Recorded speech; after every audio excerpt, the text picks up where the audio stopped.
Hello बच्चों, कैसे हैं आप लोग। उम्मीद करते हैं स्टूडेंट्स आप लोग अच्छे होंगे। आज स्टूडेंट्स हम चैप्टर नंबर 4 इसमें जो 1 या 2 नंबर के बोर्ड परीक्षा के लिए इंपॉर्टेंट क्वेश्चन है वो आपको हम बताएंगे। तो बिना वीडियो को स्किप किए आप लोग देखिएगा, आपको 100% समझ में आएगा। ये सभी कहीं ना कहीं बोर्ड परीक्षा में एग्जाम में ये पूछे जा चुके हैं और 2026 की परीक्षा में स्टूडेंट्स ये पूछे जा सकते हैं। तो बिना देरी के वीडियो को स्टार्ट करते हैं। सबसे पहले स्टूडेंट्स, ये क्वेश्चन 2020 में पूछा गया है। इस क्वेश्चन में 2 पार्ट हैं स्टूडेंट्स। पहला लिखा हुआ है एक समान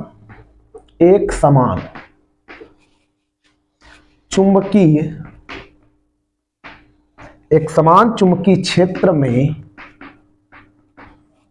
गतिमान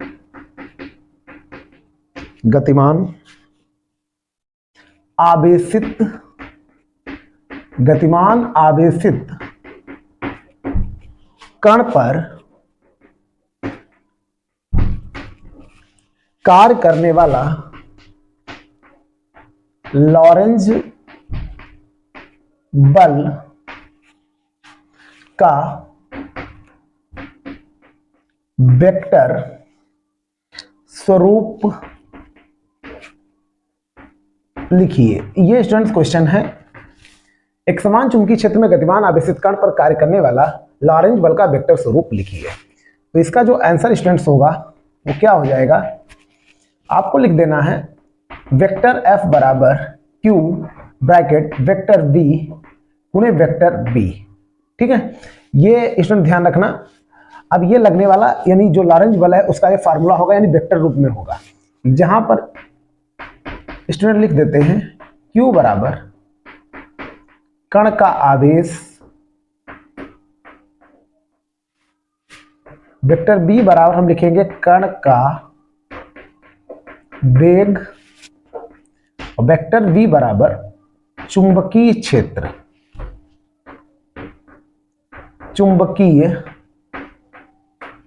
स्टूडेंट्स, ये आपको ध्यान रखना है। ये स्टूडेंट्स 1 या 2 नंबर में क्वेश्चन ये पूछा जा सकता है, पूछा गया भी है बोर्ड एग्जाम 2020 में स्टूडेंट्स ये पूछा गया है। इसी में क्वेश्चन नंबर 2 दिया गया है, लॉरेंज बल क्या है। लॉरेंज बल क्या है, ये स्टूडेंट पूछा गया है।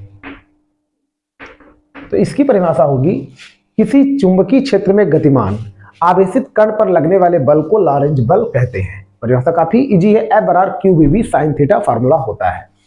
तो लिखेंगे किसी चुंबकीय क्षेत्र में गतिमान आवेशित कण पर लगने वाले बल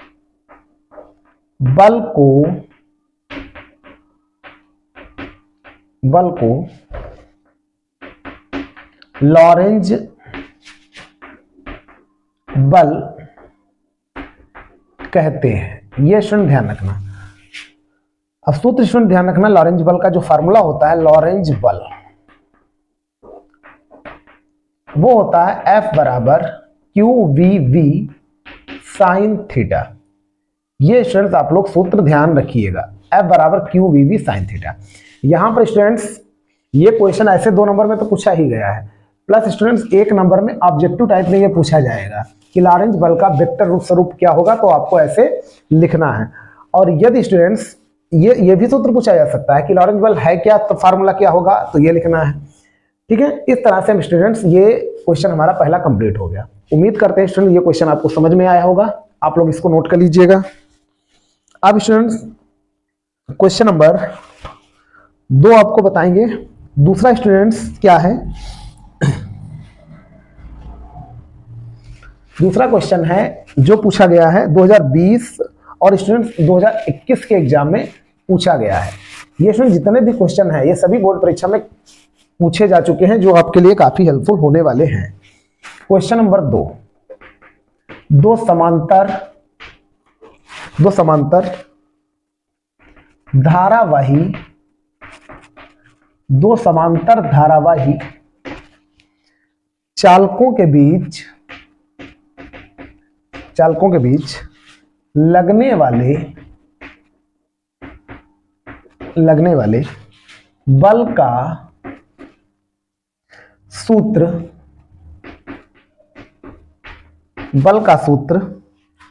लिखिए।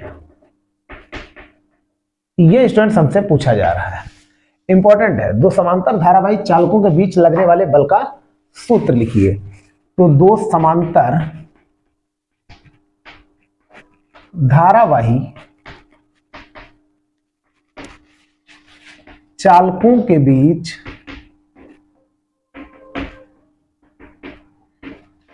लगने वाला बल का जो सूत्र होगा स्टूडेंट्स, वो आपको ध्यान रखना है, F/L बराबर म्यू0 अपॉन 2 पाई I1 I2 और स्टूडेंट बटे में होगा R। ये स्टूडेंट ध्यान रखना, ये सूत्र काफी इंपॉर्टेंट है। F/L बराबर म्यू0 अपॉन 2 पाई I1 I2 बटे R। जहां पर I1 व I2 धारावाही यानी दोनों धारावाही चालकों के बीच बहने वाली धाराएं हैं, ठीक है। जहां पर हम लिख सकते हैं I1 व I2 दोनों धारावाही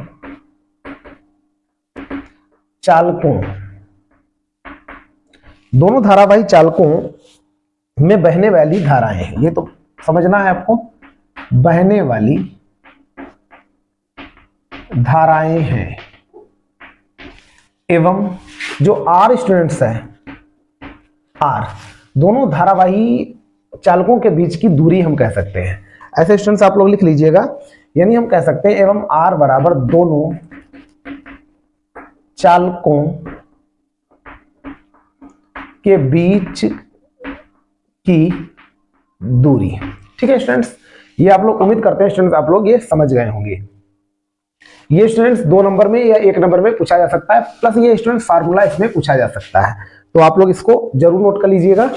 अब स्टूडेंट्स हम बात करते हैं, अगला जो क्वेश्चन हमने लिया है वो स्टूडेंट्स न्यूमेरिकल है, जो 2022 के एग्जाम में पूछा गया है, ठीक है स्टूडेंट्स। आप लोग इसको नोट कर लीजिएगा।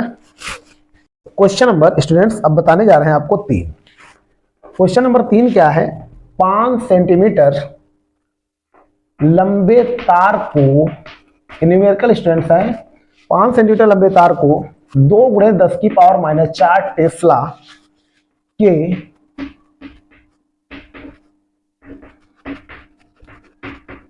चुंबकीय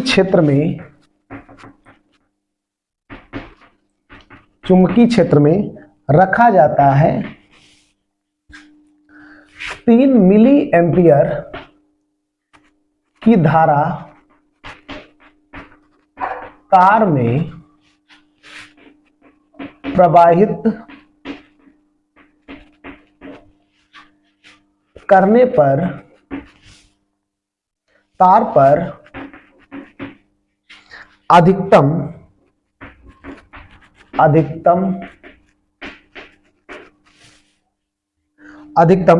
कितना बल आरोपित होगा, अधिकतम कितना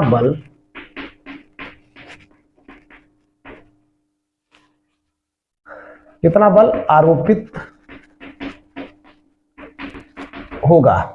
ये स्टूडेंट्स हमसे पूछा जा रहा है। ये क्वेश्चन 2022 की परीक्षा में स्टूडेंट्स पूछा गया है, जो काफी इंपॉर्टेंट है, आप लोग समझ लीजिएगा। यहां पर देखो स्टूडेंट्स, तार की लंबाई जो दी गई L बराबर दिया गया है 5 सेंटीमीटर, इसको आप मीटर में कन्वर्ट कर लीजिए, तो 5 × 10⁻² मीटर लिखा जा सकता है। चुंबकीय क्षेत्र दिया गया है 2 × 10⁻⁴ टेस्ला। चुंबकीय क्षेत्र में रखा है, अधिकतम धारा के लिए स्टूडेंट ध्यान रखना थीटा बराबर 90 डिग्री आपको रखना है, ठीक है, ये ध्यान रखना। और धारा I कितना दिया गया, 3 मिली एम्पियर, इसको एम्पियर में बदलने के लिए 10⁻³ से आपको गुणा करनी पड़ेगी। अधिकतम बल कितना आरोपित होगा। अब यहाँ पर फार्मूला आपको लगाना है F बराबर IBL sin थीटा। तो I का मान स्टूडेंट्स है 3 × 10⁻³ B का मान है 2 × 10⁻⁴, L का मान है 5 × 10⁻², और यहाँ लिख देंगे साइन 90। यहाँ पर स्टूडेंट्स क्या हो जाएगा, 3 दूनी 6 पंचे, यानी 3 दूनी 6 पंचे 30 हो जाएगा। ठीक है, फिर हम पावर सॉल्व कर लेंगे। -3 -4 -7 हो जाएगा, 7 2 9 हो जाएगा, माइनस का 9। यहाँ पर साइन 90 का मान स्टूडेंट्स कितना होता है, साइन 90 1 होता है। तो इसको हल करेंगे तो 3 × 10 की पावर -8 हो जाएगा। बल का मात्रक स्टूडेंट्स न्यूटन होता है। तो यही आ रहा है 3 × 10 की पावर -8 न्यूटन। उम्मीद करते हैं स्टूडेंट्स ये क्वेश्चन आपको समझ में आया होगा। ये बोर्ड परीक्षा 2022 में पूछा गया है, आप लोग इसको नोट कर लीजिएगा। अब स्टूडेंट देखिएगा, जितने भी इंपॉर्टेंट क्वेश्चन बन रहे हैं वो सभी आपको हम बताने वाले हैं, जो कहीं ना कहीं बोर्ड परीक्षा में पूछे गए हैं। आप लोग इसको नोट कर लीजिएगा। अब क्वेश्चन नंबर आपको बताएंगे 4। क्वेश्चन नंबर 4 है, धारा मापी को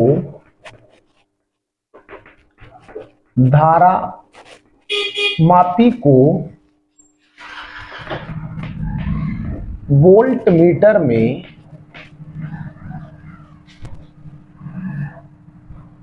कैसे बदलते हैं। यह स्टूडेंट पूछा गया है 2023 की परीक्षा में, इंपॉर्टेंट है। तो यहां पर स्टूडेंट ध्यान रखना, धारा मापी को वोल्ट मीटर में बदलने के लिए उसके श्रेणी क्रम में अधिकतम जितना हम प्रतिरोध लगाएंगे उससे ये कन्वर्ट हो जाएगा। तो यहां पर स्टूडेंट्स हम लिख देंगे धारा मापी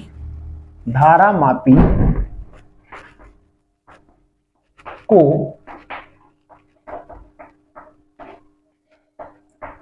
वोल्ट मीटर में बदलने के लिए उसके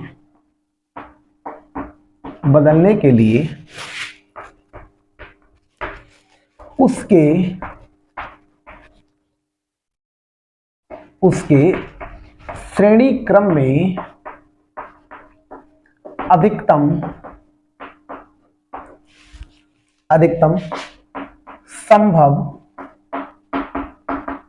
प्रतिरोध लगा देते हैं।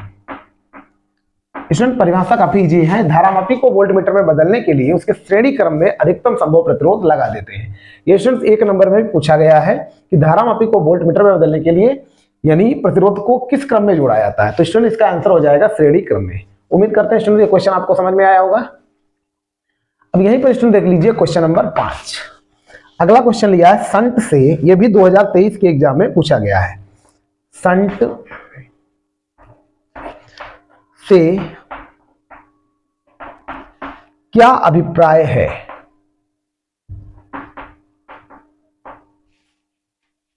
क्या अभिप्राय है? तो स्टूडेंट इसमें किसकी परिभाषा ध्यान रखना, धारामापी को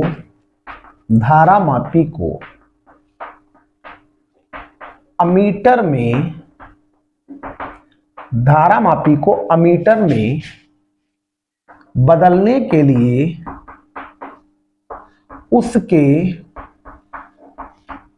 समांतर क्रम में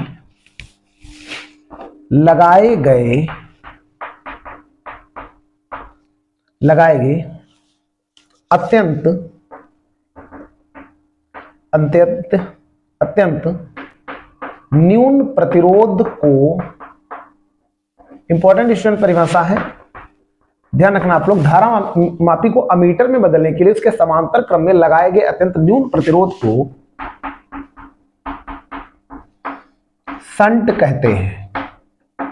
ध्यान रखना स्टूडेंट, ये भी बोर्ड परीक्षा यानी 2023 के एग्जाम में स्टूडेंट्स पूछा गया है, तो ये दोनों क्वेश्चन इंपॉर्टेंट हो जाते हैं।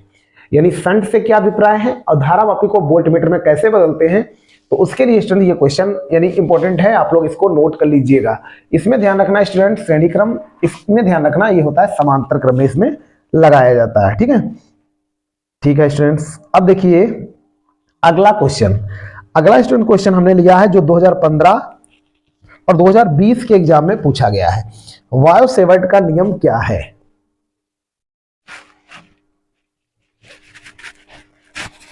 इंपॉर्टेंट है स्टूडेंट क्वेश्चन नंबर। अब स्टूडेंट क्वेश्चन नंबर 6 होगा। ठीक है, काफी इंपॉर्टेंट है प्रश्न है क्वेश्चन नंबर 6। वायो सेवर्ट नियम क्या है? ध्यान रखना स्टूडेंट्स, सरल तरीके से बताएंगे। परिभाषा पहले एक चित्र भी स्टूडेंट बना दें समझाने के लिए। मान लीजिए कि यह एक धारावाही चालक है जिसमें स्टूडेंट्स मान लीजिए आई एम्पियर की धारा, ये मान लीजिए एक धारावाही चालक है जिसमें आई एम्पियर की धारा प्रवाहित हो रही है।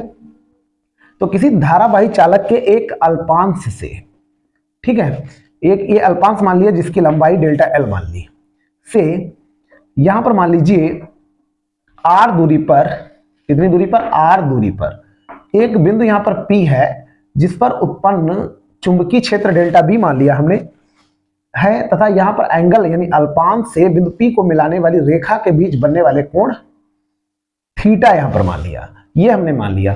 तो वायो सेवर्ट नियम ने यानी इन्होंने क्या बताया था, किसी धारावाही चालक के एक अल्पांश द्वारा किसी एक यानी किसी बिंदु पर उत्पन्न चुंबकीय क्षेत्र डेल्टा बी निम्नलिखित कारकों पर निर्भर करता है। तो हम यहाँ पर थ्योरी थोड़ी स्टूडेंट लिखेंगे। सबसे पहले ये चालक तार में बहने वाली धारा के अनुक्रमानुपाती होगा। ठीक है, इसमें 4 स्टूडेंट्स पॉइंट हैं। फिर अल्पांश की लंबाई के अनुक्रमानुपाती होगा, ये ध्यान रखना। और अल्पांश से बिंदु पी तक की बीच की दूरी के बीच बनने वाले कोण थीटा की ज्या के अनुक्रमानुपाती होता है। और अल्पांश से बिंदु पी तक की दूरी आर के वर्ग के व्युत्क्रमानुपाती होता है। ये स्टूडेंट्स आपको ध्यान रखना है, बाकी इसमें कुछ भी पॉइंट ध्यान नहीं रखना है। तो यहां क्या लिखेंगे, किसी धारावाही चालक के किसी एक अल्पांश द्वारा किसी बिंदु पर उत्पन्न चुंबकीय क्षेत्र डेल्टा बी निम्नलिखित कारकों पर निर्भर करता है। पहला स्टूडेंट ध्यान रखना, हम स्टूडेंट इसको डायरेक्टली लिख लेते हैं, आप लोग समझ लीजिएगा। जो इसमें धारावाही चालक में बहने यानी धारा बहती है उसके अनुक्रमानुपाती होता है। ये पहला पॉइंट हो गया, जो हम पॉइंट्स बताते जाते हैं आप लोग ध्यान रखना। और इसकी अल्पांश की लंबाई, इसके भी ये स्टूडेंट्स अनुक्रमानुपाती होगा। तीसरा पॉइंट, जो अल्पांश से बिंदु पी के बीच बनने वाले कोण थीटा की ज्या के भी अनुक्रमानुपाती होता है, मतलब डेल्टा बी अनुक्रमानुपाती साइन थीटा। चौथा पॉइंट स्टूडेंट ध्यान रखना, ये जो बीच की दूरी है इसके वर्ग के व्युत्क्रमानुपाती होता है, ये स्टूडेंट ध्यान रखना। अब इसमें ये 4 पॉइंट्स हैं, इन चारों नियमों को एक में मिलाने पर, तो यहां लिखेंगे इन चारों नियमों को एक में मिलाने पर।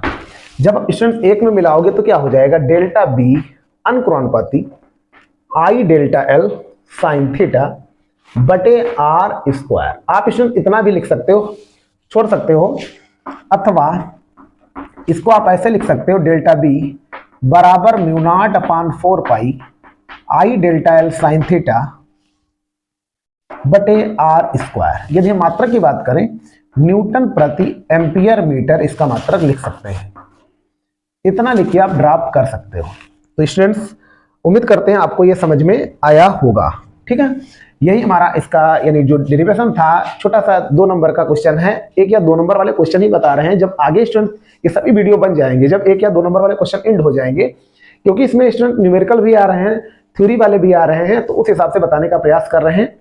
आगे स्टूडेंट जो क्वेश्चन आने वाले हैं वो भी काफी इंपॉर्टेंट है, क्योंकि ये चैप्टर वाइज बता रहे हैं। बाकी 3 या 5 नंबर वाले जो क्वेश्चन स्टूडेंट आएंगे, वो जब ये बन जाएंगे तब हम बनाएंगे उनको, ठीक है। तो आप लोग कंटिन्यू इसको देखते रहिएगा और चैनल को आप सब्सक्राइब कर लीजिएगा यदि चैनल को सब्सक्राइब ना किया हो, और शेयर भी वीडियो कर दिया करो।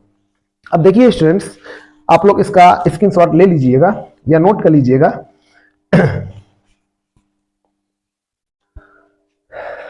ठीक है, अगला question, question number 7। Important student question हैं, ये काफी इंपॉर्टेंट है, ठीक है।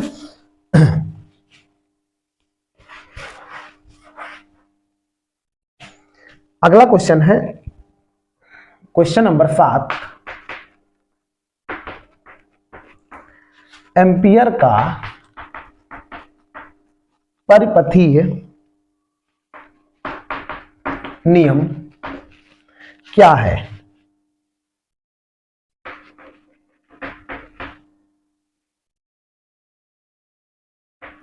क्या है ये क्वेश्चन है। तो स्टूडेंट होगा क्या, ध्यान रखना, इंपॉर्टेंट है। इस नियम के अनुसार किसी चुंबकीय क्षेत्र प्रेरण, यानी चुंबकीय, या ऐसे लिख लो, किसी चुंबकीय क्षेत्र प्रेरण वेक्टर बी का किसी बंद वक्र के लिए रेखीय समाकलन मतलब ऐसे लिखेंगे, वेक्टर बी डॉट डीएल। इस तरह से स्टूडेंट्स आपको लिख लेना है, ऐसे स्टूडेंट्स हम लिख सकते हैं, ठीक है।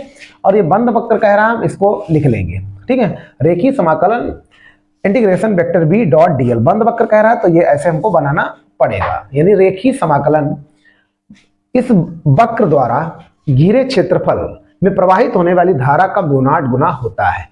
तो हम कहेंगे समाकलन इस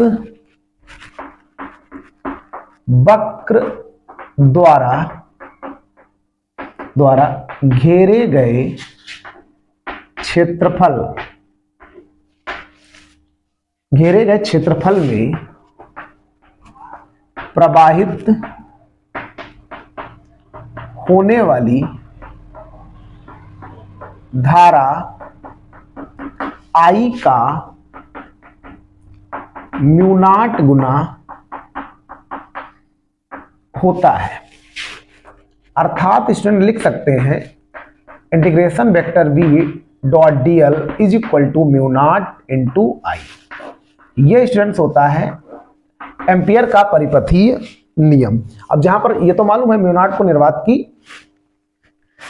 की चुंबकशीलता कहते हैं, यहां पे लिख लेंगे, जहां पर म्यू0 को निर्वात की चुंबकशीलता कहते हैं। उम्मीद करते हैं स्टूडेंट्स ये क्वेश्चन आपको समझ में आए होंगे। ये स्टूडेंट्स क्वेश्चन जो पूछा गया था, ये 2017 के एग्जाम में पूछा गया था, यानी 2017 में स्टूडेंट्स ये क्वेश्चन आया था। तो स्टूडेंट्स इस वीडियो में हमने कुछ यानी 7 क्वेश्चन बताए हैं जो 1 या 2 नंबर में बोर्ड परीक्षा में पूछे जा सकते हैं। स्टूडेंट्स हम इन चैप्टर्स से सिर्फ इंपॉर्टेंट क्वेश्चन ही ले रहे हैं, क्योंकि सब पढ़ाने से कोई मतलब नहीं है। जो इंपॉर्टेंट है वो आपको बता रहे हैं, जो बोर्ड परीक्षा 2026 के लिए इंपॉर्टेंट है। और जितने भी क्वेश्चन है हम यानी किसी न किसी परीक्षा में पूछे जा चुके हैं, चाहे 2022 हो, 21 हो, ऐसे बोर्ड एग्जाम में पूछे जा चुके हैं। इसलिए ये स्टूडेंट्स आप लोग इनका नोट्स बना लीजिए। आपको चैप्टर वाइज 1 या 2 नंबर वाले पहले वीडियो मिलेंगे, फिर आपको लॉन्ग क्वेश्चन भी पढ़ाएंगे, उसमें 3 या 5 नंबर वाले बताएंगे। यदि स्टूडेंट्स आपको वीडियो पसंद आया तो प्लीज हमारे चैनल को सब्सक्राइब कर लीजिएगा। Thanks for watching.